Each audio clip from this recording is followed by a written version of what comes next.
राजस्थान के एक पुराने गांव के बाहर एक विशाल बरगद का पेड़ था। लोग उसे शापित पेड़ कहते थे। दिन में वहां बच्चे खेलते थे, लेकिन जैसे ही सूरज ढलता कोई उस तरफ जाने की हिम्मत नहीं करता था।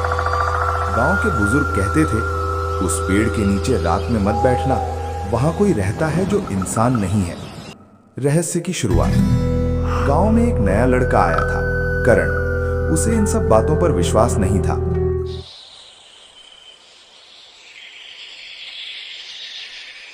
अरे हरिया, आज तुम अपने खेत पर जल्दी आ जाना। आज शाम को सभी गांव वाली इकट्ठे होंगे और उसे बरगद के पेड़ के नीचे से सभी को जाने से मना कर देंगे, ठीक है ना? ठीक है, आज शाम को मैं अपने खेत पर जल्दी घर वापस लौटूंगा। हाँ, उस बरगद के पास जाने से गांव वालों को पाबंद करना होगा।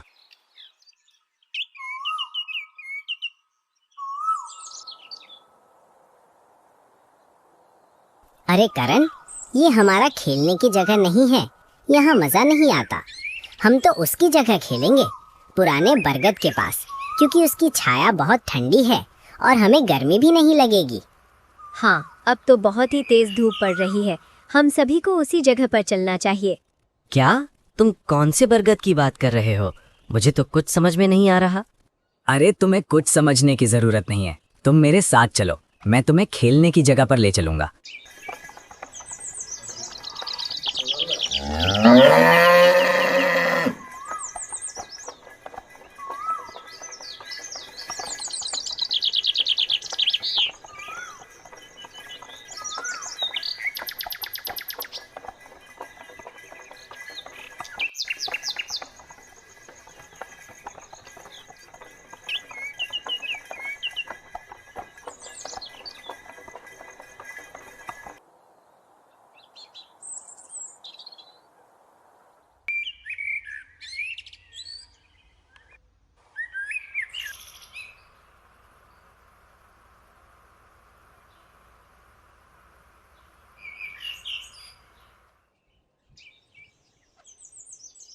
तो ये है वो बरगद का पेड़ जहाँ आज खेलेंगे।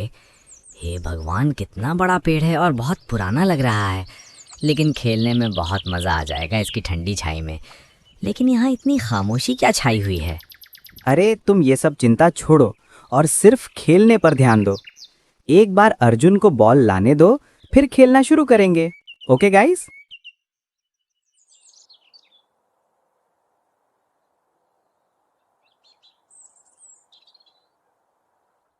ये लो, मैं बॉल लेकर आ गया।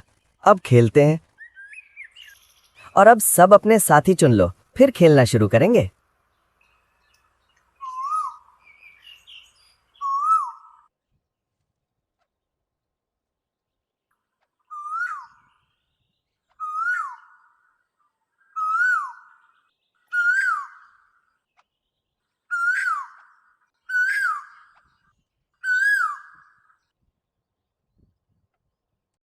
अरे ये सब बच्चे पुराने बरगद के पास कैसे खेल रहे हैं? इनको पता नहीं है क्या यहाँ पर आना मना है? अभी इनको घर भगाता हूँ। इन्हें बच्चों को भी पता नहीं है यहाँ पर कितनी बड़ी बला है।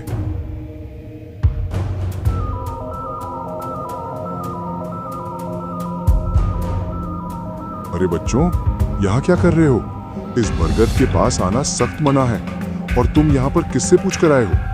आप सभी चलो यहाँ से, अपने अपने घर जाओ और आज के बाद इस बरगद के पास भूल कर भी मत आना। और तुमको पता नहीं है, यहाँ पर एक बहुत ही डरावना भूत है। चलो अब जाओ यहाँ से, दोबारा कभी मत आना। अरे अंकल, हम सब तो यहाँ सिर्फ आज खेलने के लिए आए हैं। ठीक है, आज के बाद हम यहाँ कभी नहीं आएंगे खेलने के लिए। ठीक है, अब सब अपने अपने घर जाओ, वैसे भी शाम होने वाली है।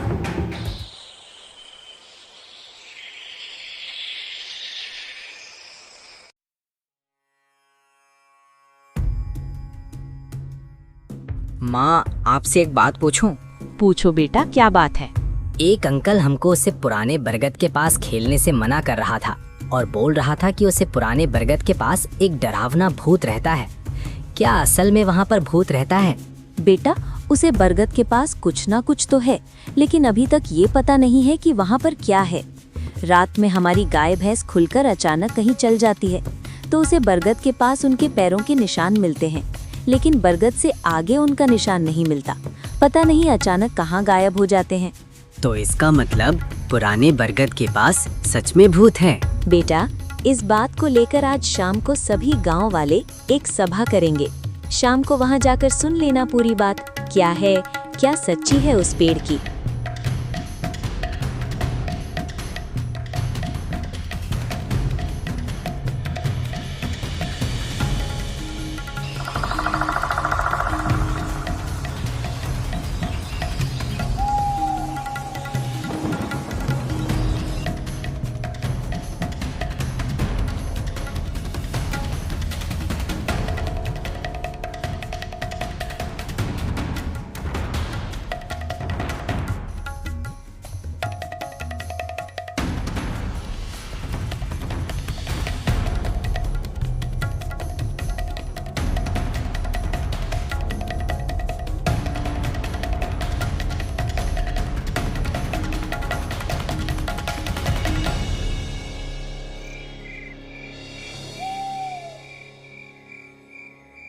तो आज रात को हमने ये सभा इसीलिए की है ताकि सभी को ये पता लग सके कि पुराने बरगद के पास जाना सख्त मना है, और वैसे भी उसे पुराने बरगद के पास क्या है ये सब आज तक किसी को पता नहीं चला। रात में जो भी गाय भैंस या इंसान जाता है वो वहां से वापस कभी लौटकर नहीं आता है, और ये सब पिछली अमावस्या की रात से हो रहा है। हम सभी गांव वालों को किसी तांत्रिक से बात करनी पड़ेगी, और किसी को कोई शक हो कि ये काम किसका हो सकता है तो बताओ।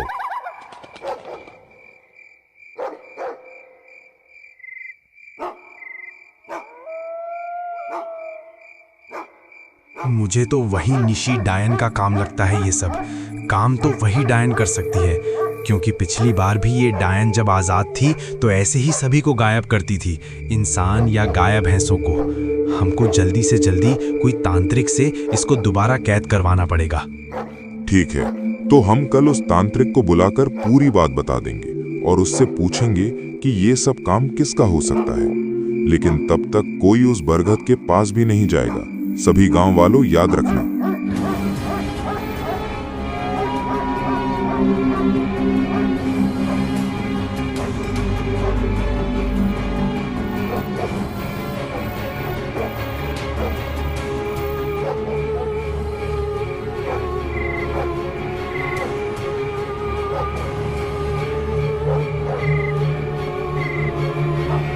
करण, उसे इन सब बातों पर विश्वास नहीं था। एक दिन उसने अपने दोस्तों से कहा, आज रात मैं उस पेड़ के नीचे बैठूंगा, देखता हूं कौन सा भूत आता है। दोस्त डर गए। मत जा करण, जो भी गया है वो वापस नहीं आया। लेकिन करण नहीं माना। आधी रात का समय, रात के 12 बजे, चारों तरफ सन्नाटा, हवा भी जैसे थम गई थी।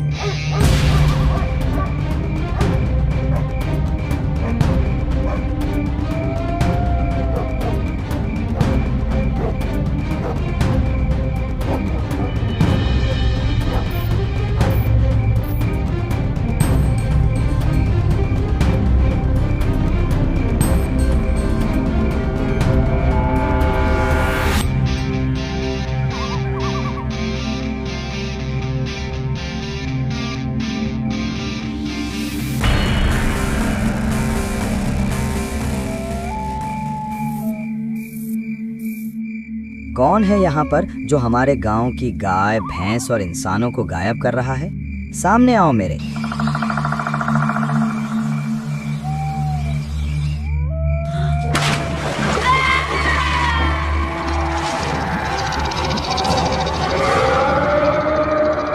तू यहाँ क्यों आया है छोटे बच्चे? क्या तुमको डर नहीं लगता मुझसे? कौन है? सामने आओ मेरे। मुझे डरता नहीं किसी से भी। बच्चे, अब डरेगा तो तेरा बाप भी।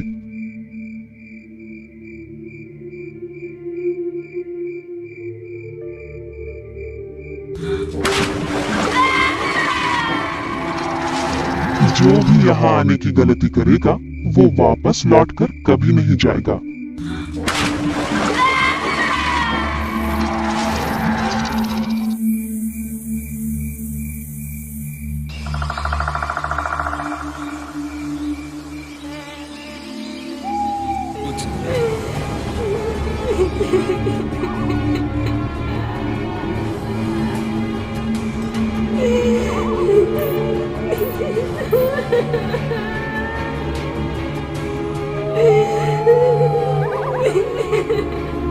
डायन का कुछ ना कुछ इलाज करना पड़ेगा हरिया। तुम जल्दी जाओ और जादूगर जाफर तांत्रिक को बुलाओ और हम आज रात को हवन करेंगे इसी जगह पर। सब लोग तैयारी कर लो, अब वो डायन को दोबारा कैद करना होगा। ठीक है मालिक, मैं अभी जाता हूँ और उस तांत्रिक को बुलाकर लाता हूँ। आज रात को उसका इलाज करेगा। पर मलिक, जादूगर जाफर तांत्रिक बहुत ही डरावना और खतरनाक है। वो अब रात में तो आ जाएगा ना? कभी वो मना कर दे, मुझे तो उससे डर लगता है। उससे बोल देना कि मैंने बोला है और हमारे गांव में उस डायन ने एक छोटे बच्चे को मार दिया है कल रात को। जाओ अब।